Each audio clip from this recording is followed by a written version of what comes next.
யாரை அல்லாஹ் நேசிக்கிறானோ அல்லது எந்த ஒரு சமூகத்தை அல்லாஹ் நேசிக்கிறானோ அவர்களை அல்லாஹ் என்ன செய்வான்? சோதிப்பான்.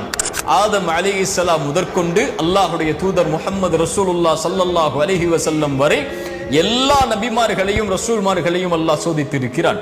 இறை நம்பிக்கை கொண்டவர்களுக்கு சோதனை 3 காரணங்களுக்காக கொடுக்கப்படுகிறது. ஒன்று, அவர்களை பிரித்தறிவதற்காக. அல்லாஹ் குர்ஆனிலே கேட்கிறான், ஈமான் கொண்டோம் என்று சொல்லிவிட்டாலே அல்லாஹ் உங்களை சோதிக்காமல் விட்டுவிடுவான் என்று எண்ணிக்கொண்டீர்களா? உங்களுக்கு முன்னுள்ளவர்களையும் அல்லாஹ் சோதித்திருக்கிறான், உங்களையும் சோதிப்பான். உங்களில் யார் உண்மையாளர்கள், உங்களில் யார் பொய்யர்கள் என்று அல்லாஹ் பிரித்தறிவதற்காக.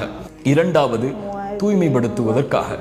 பாவங்களிலிருந்து அவர்களை தூய்மைப்படுத்தி அல்லாஹ்வின் பக்கம் நெருக்கமாக்கி பாவம் இல்லாதவராக மாற்றி அல்லாஹ்விடத்தில் அவரை நெருங்குவதற்குரிய வழிகளுக்காக அல்லாஹ் சோதனைகளை கொடுப்பான்.